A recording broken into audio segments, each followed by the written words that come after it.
অফিসে বিডিওর আইবুড়ো ভাত, বিডিওকে আইবুড়ো ভাত খাওয়ালেন তৃণমূল নেত্রীর পা ছুঁয়ে প্রণাম সরকারি অফিসারে। পূর্ব বর্ধমানের 1 নম্বর ব্লকের বিডিও রজনীশ যাদব এবং তাকে আইবুড়ো ভাত খাওয়ানো নিয়ে কিন্তু রীতিমতো বিতর্কের সৃষ্টি হয়েছে এবং তৃণমূল নেত্রী সেই আইবুড়ো ভাতের অনুষ্ঠান আয়োজন করেন এবং তার পা ছুঁয়ে প্রণাম করেন সেই সরকারি অফিসার। অফিসেই বিডিওর আইবুড়ো ভাতের অনুষ্ঠান, বিডিওকে পা ছুঁয়ে প্রণাম সরকারি অফিসারের।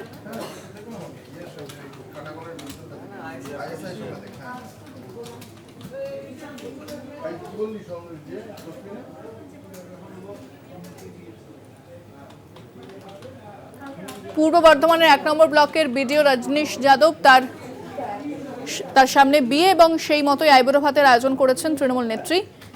পঞ্চায়েত অফিসেই সেখানে তাকে খাওয়ানো হচ্ছে আইবুড়ো ভাত। বিস্তারিত কথা বলবো, ফোনে রয়েছেন প্রতিনিধি চন্দন সেনগুপ্ত। চন্দন, অফিসেই আইবুড়ো ভাতের আয়োজন করা হয়েছে? হ্যাঁ, একদমই ইন্দ্রাণী। দেখো, যেটা সোশ্যাল মাধ্যমে যে ভিডিওটা ভাইরাল হয়েছে সেটাই দেখা যাচ্ছে যে বর্ধমান 1 নম্বর ব্লকের যে বিডিও সাহেব আছেন সেই বিডিওকে আইবুড়ো ভাত খাওয়াচ্ছেন পঞ্চায়েত সমিতির সভাপতি এবং সঙ্গে রয়েছে বেশ তৃণমূলের নেতারা। যেটা জানা যাচ্ছে যে সামনের সপ্তাহে বিডিও রজনীশ কুমার যাদবের বিয়ে, তার আগে যেটা প্রথা থাকে যে আইবুড়ো ভাত খাওয়ানো, সেইভাবে আইবুড়ো ভাত খাওয়ানো হচ্ছে এবং তিনি ভিডিও নিজে স্বীকারও করে নিয়েছেন যে হ্যাঁ, আইবুড়ো ভাত খেয়েছি, অফিসের একটা পাশের ঘরে খাওয়া হয়েছে, সেটাও অফিস চত্বরের মধ্যে পড়ে। এই নিয়ে কিন্তু বিরোধী দলনেতা শুভেন্দু অধিকারী একটি টুইট করেন এবং তার পরিপ্রেক্ষিতে বিজেপি নেতা বর্ধমানে মৃত্যুঞ্জয় চন্দ্র জানান যে আইবুড়ো ভাত খাওয়ানো ভালো এবং পায়ে হাত দিয়ে প্রণাম করেছে, সেটাও খুব ভালো কথা। কিন্তু এই যে ছবিটা, এটা অফিসের বাইরে হলেই ভালো হতো, যেখানে মানুষ নিত্যদিন আসে কাজের জন্য, সেখানে কাজ বন্ধ করে এরকম একটা অনুষ্ঠান না করাই প্রয়োজন ছিল। তবে এটা ঠিক হয়নি। অপরদিকে তৃণমূলের মুখপাত্র প্রসেনজিৎ দাস তিনি জানান যে এটা কোনো খারাপ জিনিস নয়, এটা ভালো জিনিস। একজন বয়স্ক মানুষের পায়ে হাত দিয়ে তিনি প্রণাম করেছেন, করতেই পারেন, তার চেয়ারটার দাম থাকতে পারে, কিন্তু সম্মানে তিনি অনেক সরকারি অফিসে এইভাবে আইবুড়ো ভাতের অনুষ্ঠান আয়োজন করা হলো, কি বলছেন এই তৃণমূল নেত্রী এবং কি বলছেন বিডিও, তাদের কি বক্তব্য? ভিডিও যেটা বলছেন যে ওনাকে মায়ের বয়সী উনি, সেই কারণেই উনি আমাকে আইবুড়ো ভাত খাইয়েছেন এবং ওনাকে আমি পায়ে হাত দিয়ে প্রণাম করতে গেছিলাম, এই কারণেই উনি আমার মায়ের সমতুল্য। অপরদিকে কাকলিতা গুপ্ত, যিনি ব্লক সভাপতি, তিনিও জানাচ্ছেন, তৃণমূলের ব্লক সভাপতি এবং পঞ্চায়েত সমিতির সভাপতি, তিনিও জানাচ্ছেন যে উনি আমার ছেলের সমান, ছেলের বয়সী হবে, তা ওনার বিয়ের খবর পেয়ে আমরা একটা অনুষ্ঠানের আয়োজন করেছি। এতে আমি কোনো খারাপ কিছু দেখছি না, নিন্দুকেরা নিন্দা করতেই পারে।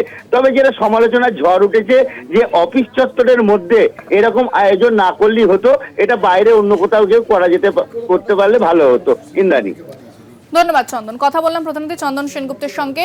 পঞ্চায়েত অফিসে বিডিওর আইবুড়ো ভাত, বিডিওকে আইবুড়ো ভাত খাওয়ান তৃণমূল নেত্রী এবং সেই তৃণমূল নেত্রী পায়ে হাত দিয়ে প্রণাম করেন সরকারি অফিসার। এই ঘটনা সামনে আসার পরে শোরগোল পড়ে গিয়েছে এবং বিতর্কের ঝড় উঠেছে। বিস্তারিত কথা বলবো, ফোনে রয়েছেন বিজেপি নেতা রাহুল সিনহা। আপনাকে স্বাগত জানাবো। পঞ্চায়েত অফিসে বিডিওর জন্য আইবুড়ো ভাতের আয়োজন করা হয় এবং এই ঘটনা সামনে আসার পরে কিন্তু বেশ কিছু মন্তব্য হচ্ছে, কি বলবেন? না, সরকারের কাজ কেন মানুষ পর্যন্ত পৌঁছায় না, এই ঘটনা তার সবচেয়ে বড় প্রমাণ।